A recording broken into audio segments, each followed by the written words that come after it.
yesterday. She goes by the name of Zainab Hirbo. Yes, I was saying Harbo. Hey, Kevo. It's Hirbo. Yeah, once again, karibu sana Zainab. Thank you. Now, for folks who are excited about, getting this book or joining you in this journey of, writing and that kind of thing, you're talking about the launch being on the 6th of December. Where is it going to be happening? Nairobi Safari Club, University Way. That's opposite the University of Nairobi. Yeah. Yes. That's good stuff, yeah. And I checked your social media. Hey, you've got a lot of, the who's and who's in society who are, showing gratitude. I like that. Yeah. And for folks who want to get this book, how can they go about that? Oh, for those who want to attend the launch, they can come on 6th of December from 1 p.m. Yeah. Nairobi Safari Club. And for those who won't manage to make it on that day, I'll be live on TikTok, my account, Dibora Zainab Hirbo. Nice. That is. Yeah. And we do take orders. Awesome. Yeah. Awesome. Across the country. Yeah. So how do you take the orders? Online or on your social media or a specific? Online. Yeah. I have a number on my social media. Yeah. Yeah. Okay. You don't want to put out that number? Yes. You don't want to put out that number? Maybe. I can. Yeah. What's it? 01 15 60 90 78. Sorry. Nice. Good stuff. Yeah. So back to the book. Is there a specific scene that was so emotional for you to write, and why was it very emotional?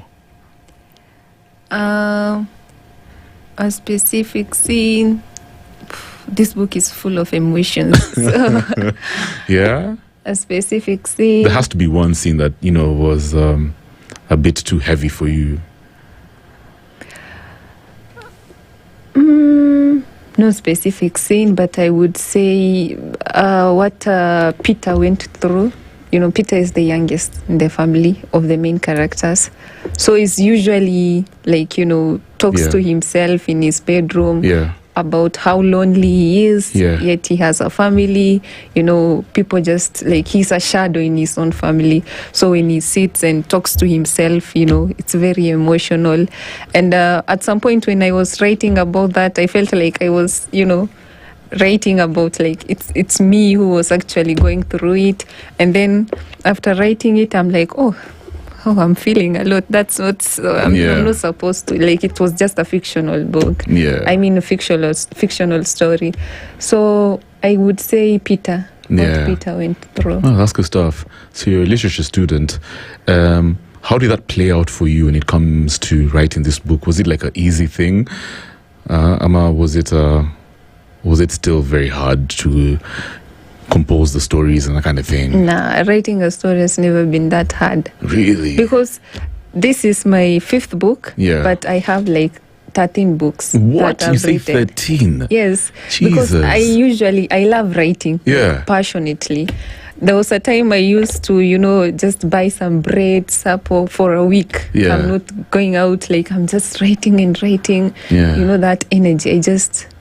I'm so passionate about writing and storytelling. So what's your ritual like before you start writing? What do you do, to get that, to get your creative essence going on? Actually, it's quite surprising, or I would say, because sometimes I'm just sleeping and then, a story comes and I just wake up and I start writing. Yeah. Even if it's in the middle of the night, I get the energy and I'm writing up to 5 or 6 a.m. in the morning. Yeah. And then when I feel tired, I'm like, okay, let me rest.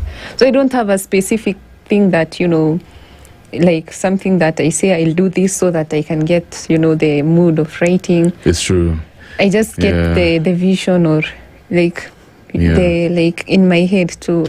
Then I just start it's true. It's in random moments of life when you get the the burst of inspiration. That's why it's very important to actually have a little notebook. Yeah, that's another thing my mom used to tell me. Because even on radio, sometimes I probably don't have stuff to talk about, but I'll remember something when I'm even like in bed. So, and I'll jot it down real quick so that I can, talk about it on the air. So I understand what you're saying. At the same time, go ahead. You want to say? Yeah. I was saying there is this book I've written. It's called it's a bit funny. Yeah. It's called Zombies in Kawangware. I love the title. Yeah, Zombies in Kawangware. What? I watch a lot of zombie movies, so yo, that's hilarious. Yeah. There was a day I was going home and my friend was dropping me, so I kind of saw an environment, like people were walking, like there were many people. Yeah, this was in the evening. Yeah. Okay. In the evening, I'm like, and some people were like, some were selling, like people were doing their stuffs. There were so many people. I'm like, what if one of these people are like turns up to be a zombie? What will happen? I'm like, okay, but let me try to imagine on that. And then I started writing a whole book about zombies in Kawangware. Okay, so guys from Kawangware are gonna, find that to be very offensive, but it's okay. So let me ask you, by the way, what inspired the title, Pieces of Yesterday? Actually, Pieces of Yesterday was initially called Fragments of Us. Oh, interesting. Yeah, it's parts of us, It's parts of the friends. Yeah. So after much deliberation with the publishers, we decided to settle with Pieces of Yesterday because it explains better, like the content of the book. Yes, I understand. The Pieces of Yesterday, like that's what actually the whole book is about. Okay. What happened in the past. Yeah. Do you think people usually carry pieces of their past, fragments of their past, to the future, or to their current state, and for some weird reason they just cannot let go? I mean, our yesterday will always be part of us. Yeah. We might try to be better, or we might try to be, but it will always be part of us. Even things that happen in our childhood. Yeah, it will always be part of us. Is that a good thing or a bad thing? Both. I think it's a bad thing. It depends. Me, I usually tell guys, if you try and remind me of stuff that I did when I was in Form 1, that's part of you. See, that's AI. That's AI, man. Because I'm just like, because you see now the problem is, people usually use, like the title of this book, Pieces of Yesterday, to judge you based on your current version. And, we forget that we actually evolve. Just because I was a crazy guy, just because I went through some, toxic moments in my past, doesn't mean you should judge me. But that's what has made you who you are. Like, all of those things are part of you. Yeah. Maybe you are crazy and now you are here. Maybe you are here because you are crazy. It's true. Yeah, it's true. Maybe I've learned from my crazy self. So it's always part of us. Yeah. Yeah. So I love the cover of that book. Mm-hmm. Does it have a specific meaning? And did you come up with the cover before the story or after writing the whole story? After writing the whole story. Yeah. Even the book title, after writing the whole story. Okay. Yeah. So the talk about the cover. Maybe you can help us visualize it as you speak. Yeah, the cover, like you see, there are two towns separated by a road. Correct. But the road comes to they come to join. Yeah. There's a convergence. Yeah, there's a convergence. Yeah. So this road, like, it shows no matter like how much we try to run away from our past, like we will always, like, it will always catch up with us. We can't run away from our past forever. Yeah. That's scary. Yeah. Yeah, and me, anyway, so me, I'm always trying to run away from my past, but it's out too. You can't. Yeah, so I guess the other question is, what emotion, what feeling do you want folks to get off of reading this book? I would say the feeling of, allowing ourselves to accept redemption, allowing ourselves like to actually forgiveness, and then what is it called? Not to hold on to anger, or not to pass your anger to other people. Nice. Not to project. I mean, what people, like, you've gone through something and then now you're projecting onto other people. Yeah. Like, totally. They're new people in your life, so you are projecting what happened to you in your past to those people. Yeah. I'm like, it's not good. Like, I want them to read the book with a feeling of, forgiveness, redemption, all those things. I like redemption. Yeah. And actually, speaking of redemption, I also believe everyone deserves a second chance. Yeah. That's another thing that I know I will get from this book. Yes, definitely. From Michael. Yeah. Oh, there's a guy called Michael. Yeah. So he ends up getting a second chance in life. The book ends like in suspense. Oh, okay. So yeah, that's interesting. Yeah. So you're a student leader. I was. You were a student leader. Yeah. And of course, co-chair of a national committee. Yes. Which committee is this? The Presidential Committee on the New Funding Model. What? There was a problem when the new funding model came, like Kenyans, like... Yeah, I remember. Yeah. That's amazing. So that to me means activism, of course. Yeah. Leadership. Yes. Creativity. How has that influenced your journey as a writer? It has influenced my journey as a writer because I'm also writing books based on the same experience or what I'm learning in those fields. Yeah. Especially politics. Yeah. Do you intend to get into politics at some point? I am. I already am. You're a politician technically, yeah? Yeah. You know, by the way, when I posted the promo poster on my social media and what's up, there are 2 youth leaders who are actually in political parties who said they know your work. They are very well aware of what you do out here, and they were very excited for you being on the show. So apparently you're out here. Eh? That's good stuff. That's really good stuff, yeah. From Nikujituma. Nikujituma. Yeah. I love it. That's good stuff, man. So all these experiences about leadership, activism, you're a student as well, you're a writer. What have they taught you about Kenyan youth and the struggles that they go through, and of course a sense of resilience that that they have, especially at a time when they say Kenyans are going through, especially youth are going through so much apathy. What have you learnt about Kenyan youth? Through this space, like I would say, being courageous enough to step forward, or being courageous enough to do like. Not the norm, but, not like in this space, you don't need to always, please the crowd. Sometimes you have to make decisions. Sometimes you have to think like, outside the box. You don't just, say like, most of people like activists think that being loved or being like doing something to be loved. You don't have to do something so that you can be like do something because you feel it's right and because you feel like it will have impact in our future. Yeah, that's what most of us are liking. Like we are not futuristic. We are just like, let me do this today. Let me show up. Let me do that. And people will like chant for me. People will like. What I've learned is, you just do you just do something that you think will have impact in our country or something. It's interesting you put it like that because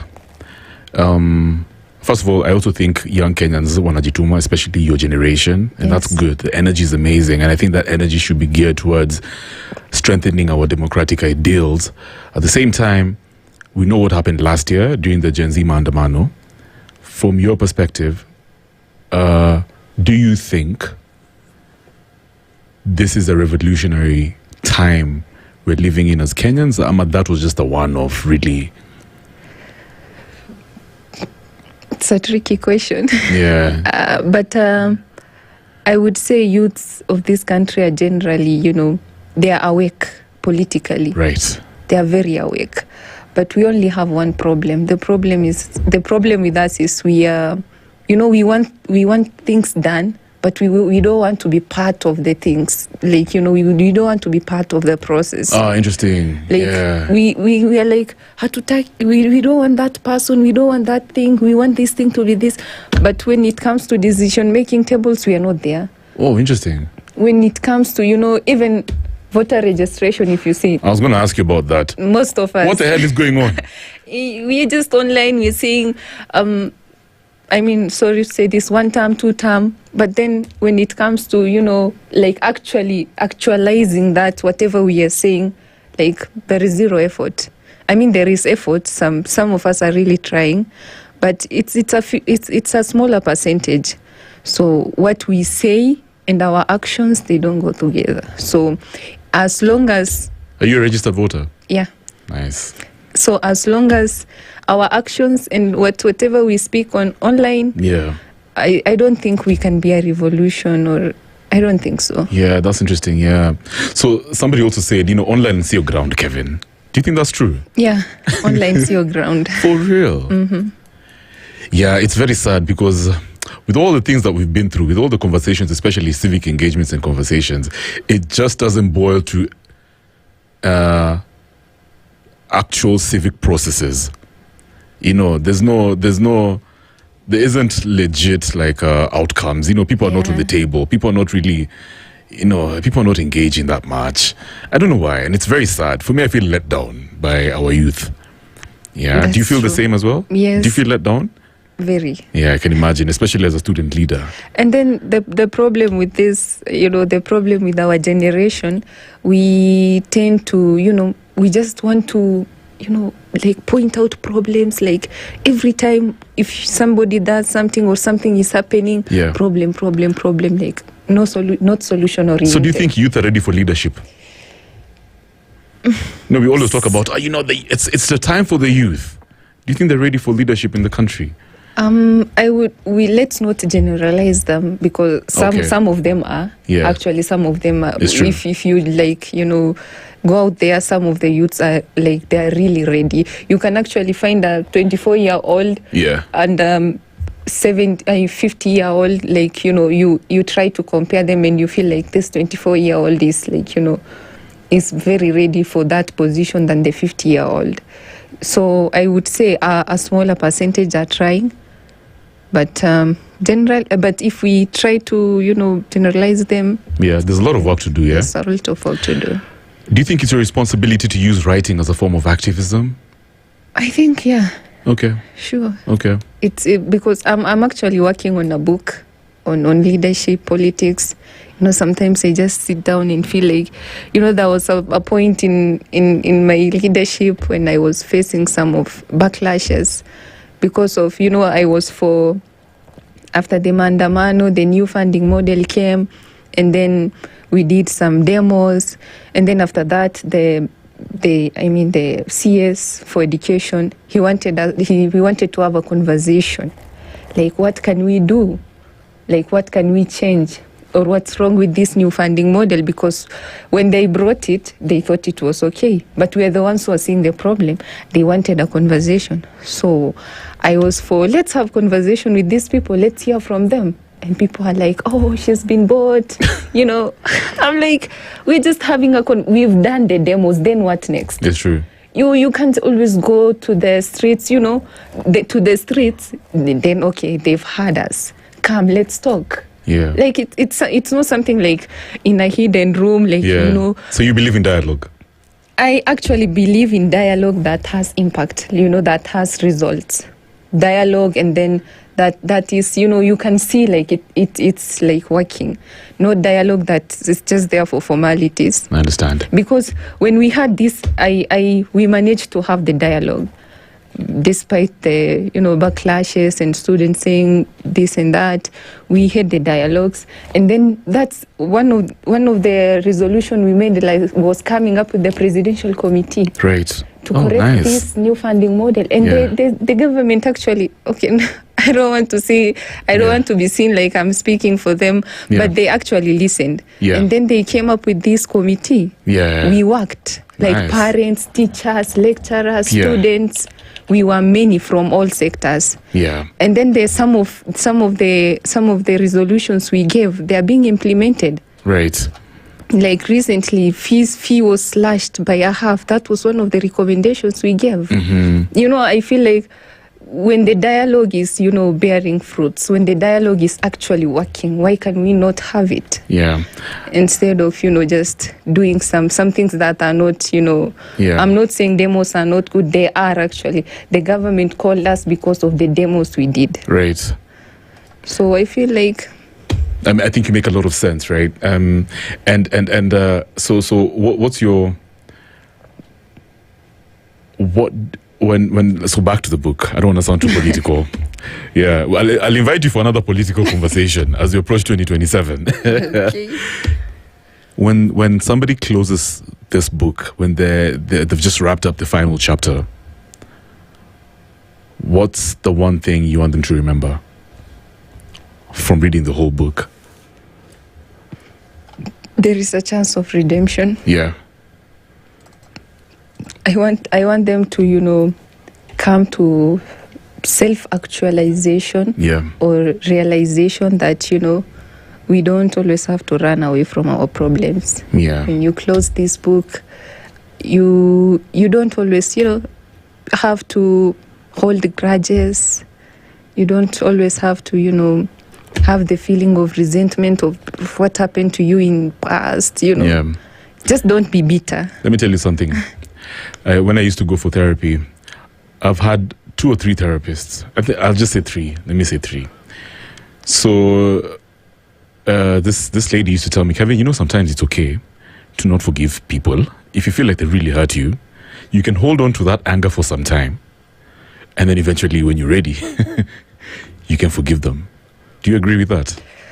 I think I agree with that. Yeah. Because you can't always just forgive people, but you can still, you have to let yourself, allow yourself to feel. It's true. You must. It's part of acceptance, or it's part of, healing, or it's part of moving on. Yeah, it's true. I like that. You have to feel it. Yeah. You must. It's your right to feel some. Yeah. Yeah, if you don't feel that resentment or that state of unforgiving, it will always catch up with you. It's not good. Very sharp. I like how you put it. If you could speak to your younger self, a girl from Moyale, if she was seated across the table listening to you, what would you tell her? I'm proud of her. I love that. Yeah, and I would also say, that young girl seated in Moyale was very, unsure about herself. She was always like, will people read will people love me? She didn't have confidence, and I will tell her, good job for having that confidence. It's true. And good job for being out there. I gotta tell you, baby, at 22 and you've had 13 books, that is such an achievement. Hats off to you. That's good stuff. I'm planning to write 30 books when I'm turning 30. 30 more? When I'm turning 30. Yeah, at least you'd have done 30 books. Yeah. I imagine I don't even doubt you. So you're going to be doing a book a year. Yeah. Is it actually hard writing a book? To me, because it's out of passion. Okay, it's so not that hard. Yeah, that's interesting. Can you believe there was a book I wrote about, it's called a book I wrote about, healing. Yeah.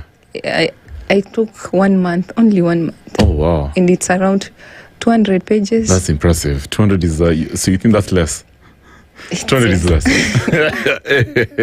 Zainab, so have you got any projects you're working on currently? The book? Anything, maybe you can tell us about. We can even support you in one way or the other. A book, maybe? In terms of books, yes. Actually, a couple. So I usually go with my mood. So it's my mood tells me today is political. I get that book and I start writing. So it's a couple of projects. It's not only one. That's amazing. Yeah. Are you going to share this book with the president since you're around his circle? Yeah? Definitely. You have to share this with the president. Yeah. That's good stuff. I like that. So thank you so much for coming through to After Hours. It's been real. Once again, you can put out your contact information and then, of course, tell us about the book launch real quick. The book launch is happening on 6th of December at Nairobi Safari Club, University Way, opposite University of Nairobi main campus from 1 p.m. Those who will not be able to make it, there is a TikTok live on my page, Dibora Zainab Hirbo, on TikTok. And if you want to purchase this book and you're not in Nairobi or you're not around, we can always deliver with you can contact us on 01 15 60 90 78. Nice. So every time you launch a book, please remember, Harper, this is the first place. Because we love authors and we love to read books and talk about books. Thank you so much for coming through. Thank you for hosting me. I really appreciate it. Asante sana. Thank you. It's 6 minutes after 8. Like a Star by Corinne Bailey Ray. And then when we come back, let me check you. There's a guy called Sankara. Yes, he's part of the Rastafari society of Kenya. We'll try and understand the story behind this really prolific society. And if you have any questions, you can call in on 0719012600. Tonikazi. 94.4 Spice FM, Nairobi. Just like a star